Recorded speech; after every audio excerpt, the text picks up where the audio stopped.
Welcome to For the Church, a podcast for the flock of Zion Presbyterian Church in Columbia, Tennessee. We want to help you think biblically about everyday matters. Zion Church exists to join Jesus in his mission to reach people with the gospel and then to equip his people to worship and serve.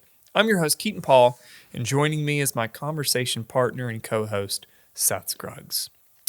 Well, welcome to the season of For the Church that we're calling The Church, where we look at a broad angle of the church, kind of sort of through church history, but narrowing in from the church as broadly as we can to the church locally, which is where we come now, Zion Presbyterian Church. Last time we looked at the history of the PCA, and now we're looking at Zion Presbyterian Church, which interestingly enough is older than the PCA by a lot. It's older than most things in America by a pretty substantial margin, except for America itself. But anyway, before we jump into Zion Presbyterian Church. And even then, just barely. And yeah, it's not by much. It's not, and we will get to that shortly. But before we do, hey Seth, how are you? I'm good. Yeah? I'm good. I always enjoy talking with you, and just to pull the curtain back, we film several of these in a day.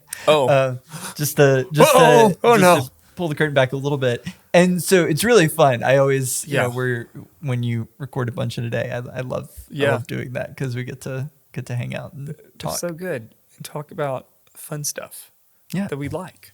Yeah. So church history. And church history. Yeah. And, especially as we kind of, the way that we've done it, it's less of the academic endeavor of, let's talk about the debates between, the quibbles that Duns Scotus had with Thomas Aquinas, which is a fun debate. But which apparently is something people want us to talk more about. Apparently. If you do... And if you don't, tell us in the comments. If you don't want us to do that, tell us, because right now that's the feedback we're getting. Yeah. And could be where we're going next. I mean, a whole season on why medieval theology is important to Reformed folk. That sounds like a lot of fun, but I realize that may be kind of niche. So if you don't want something that niche, or you want something that's a different sort of niche, then you better say something. But anyway, today we're talking about Zion Presbyterian Church, something that we both love and hold dear. So why not jump right in? Yeah. So Zion Presbyterian Church was started in 1807. 1807. We live in a county called Murray County, Tennessee. Kind of the county seat is Columbia, Tennessee. Murray County and Columbia were also founded around 1907. And so... 1807. Correction. 1807. And so Zion Presbyterian Church was one of the earliest churches in this particular area. And, at least to my knowledge, I cannot think of any others. And I'm pretty sure I'm right. Zion Presbyterian Church is the oldest continuing worshiping church in Murray County. It's a very old church. It was started by a group of frontiersmen. They moved here from the Carolinas. A bunch of Presbyterians of Scottish descent. Many of which were Revolutionary War veterans. Presbyterian by conviction in the Carolinas, from Scotland, Northern Ireland, fought in the Revolutionary War.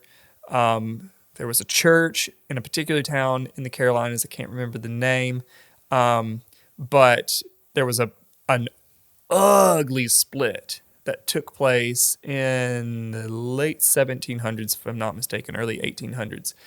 And I don't remember if it was the church that was the original church or the split off of that church, but one of them was Bethel, I think, Bethel Presbyterian Church. Eventually, the migration, as Tennessee founded as a state in 1796, if I'm not mistaken, 1794, 96, something like that. Make it across Appalachia, creep into Middle Tennessee, frontiers place here. The early settlers that started Zion Presbyterian Church purchased land from Nathaniel Greene, who was a famous Revolutionary War vet. His children, they purchased a large settlement here, some early families. And one of the first structures that they erected as those settlers was a fairly primitive log structure that was the original Zion Presbyterian Church. Our founding pastor was a guy by the name of James White Stevenson, Dr. James White Stevenson, Doctorate of Divinity. I can't find any information on his theological education and where he got the award, which is typically an honorary title, Doctor of Divinity. But nonetheless, was a Revolutionary War vet himself. Presbyterian minister, as many of the Revolutionary War veterans were Presbyterian ministers. James White Stevenson was a Presbyterian minister. If I'm not mistaken, if I can get his years right, he was born in either 1750 or 1755. I'm almost positive it's 1750. Things that were happening in 1750. One, America was not yet a country. That's a thing. Two, Jonathan Edwards was still alive. There's some overlap there. The College of New Jersey, which would eventually become Princeton Seminary, was founded somewhere in and around there. And the First Great Awakening was up and running. Benjamin Franklin was a strapping young lad somewhere around 1750. And so our founding pastor was born in 1750. One, that's astounding. His gravestone is right out here. We have his old Psalter hymnal framed right up front. There were about, I think, a dozen total Revolutionary War veterans who, together with their families, founded Zion Presbyterian Church. And so they moved here. I can't remember the exact month, but I remember it was cold, so I want to say it's early in the year. In 1807, they formed that early structure, and James White Stevenson would remain the pastor here for a number of years, even into I believe, lived to be a fairly old man.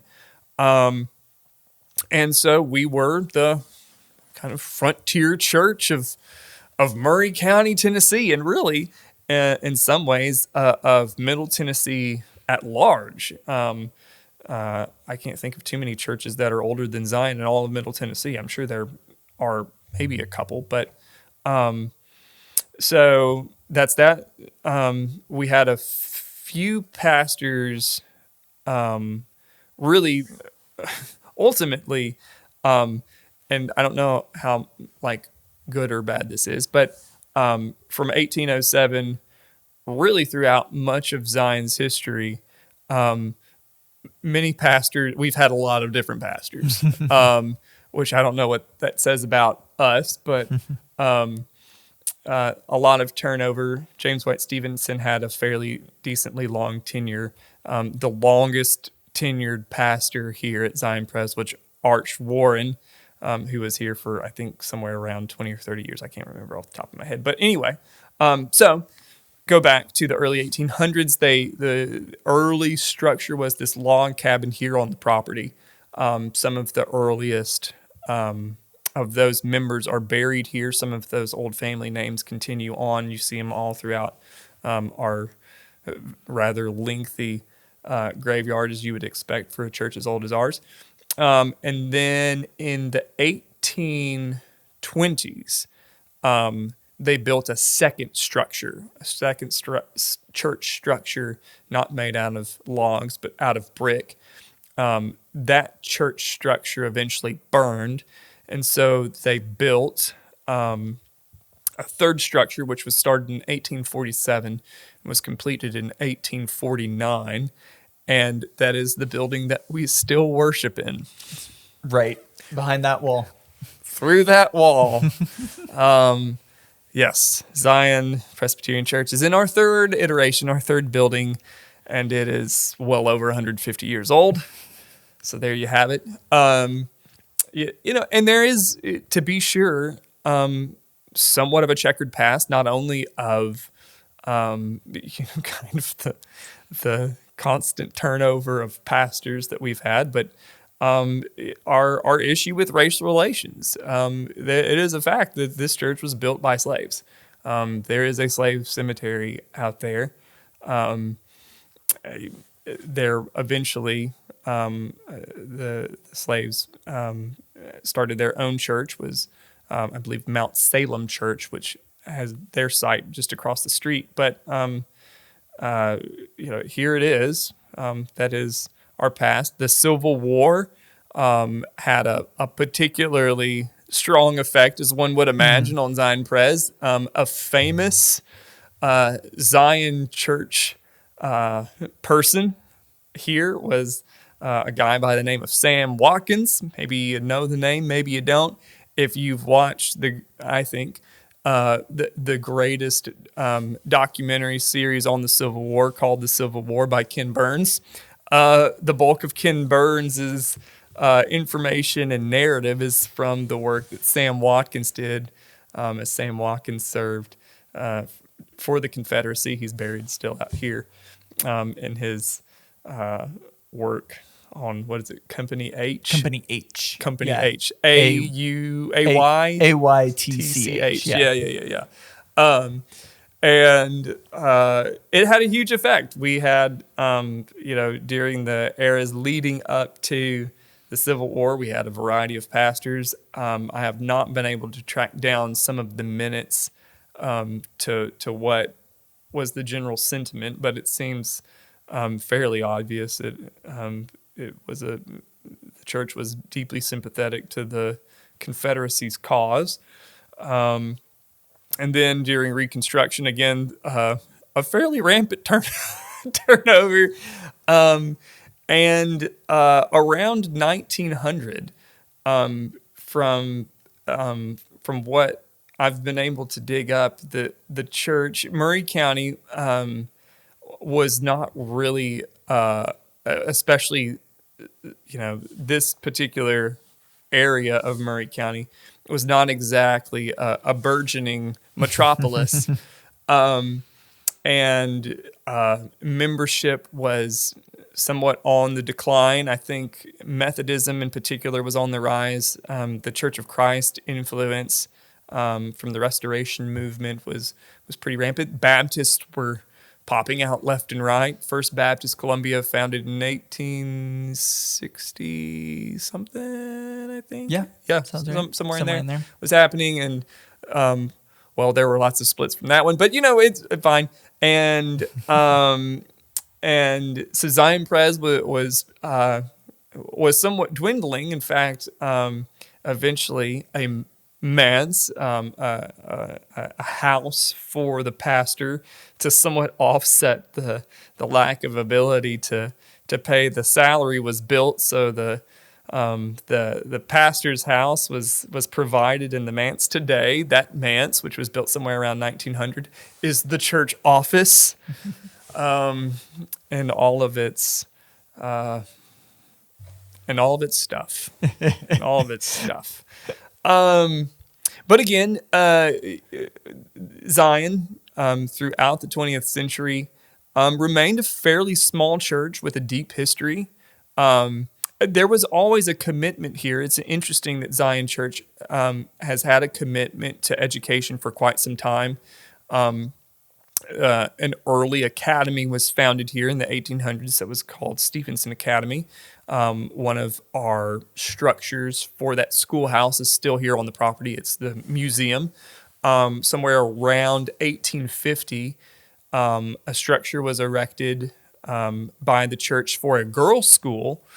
And so that was a commitment as well. And a variety of other academic schooling endeavors was brought forth, and so there's been a commitment here for a long time to schooling and education and structures to kind of evidence that, and eventually leading into the 1970s for the founding of Zion Christian Academy. And so that's taken place. That's been a part of our kind of heritage, a continuing effort and journey of educating. There's a lot of folklore, I think, that follows some of the schools here. I've heard, and everybody I've talked to is like, yeah, it's almost certainly not true, but legend has it that at least at some point both Andrew Jackson and James K. Polk went to school at the academy here back in the 1800s. Again, it's almost certainly not true, but it's the stories that sometimes get told. Yep. So anyway, but was firmly committed, Zion Pres was firmly committed, particularly after the Civil War, to the old Southern Presbyterian denomination, but always had a conservative bend. A conservative tilt. And so as liberalism, see our previous episode on the founding of the PCA, as liberalism begins to creep into the Southern Presbyterian denomination in the 40s and 50s, on into the 60s, Zion Pres is one of the first denominations to join the PCA. I can't remember if it was a founding church in 1973 or if it was a little bit later, but it was really close. Early in the PCA's history, Zion Pres joined the PCA and have been a part of the PCA except for one small hiatus in the 80s where we left. We eventually came back and have been, honestly, one of the oldest churches in the PCA, even now. And so here we are, the PCA, or the Zion Church today, has taken on some different flavors. I've talked with especially some of the longtime members here, and I've heard stories about some, even decades ago, where a family who still goes here, moved here and brought their kids, their small children, and they looked around and these were the only small children here. And when asked why they would keep their family here whenever all the other churches have the bells and whistles and these kind of luxurious children's and youth ministries, why they stayed, their response was because they preached the gospel here. And not to say that there aren't other places in Murray County that preach the gospel, but you get the gist. And even in fairly recent times, when I first started teaching at Zion Christian Academy, I was a pastor at a non-denominational church, teaching at the school, and heard all sorts of comments about the church that were things like, well, isn't it just a bunch of old people?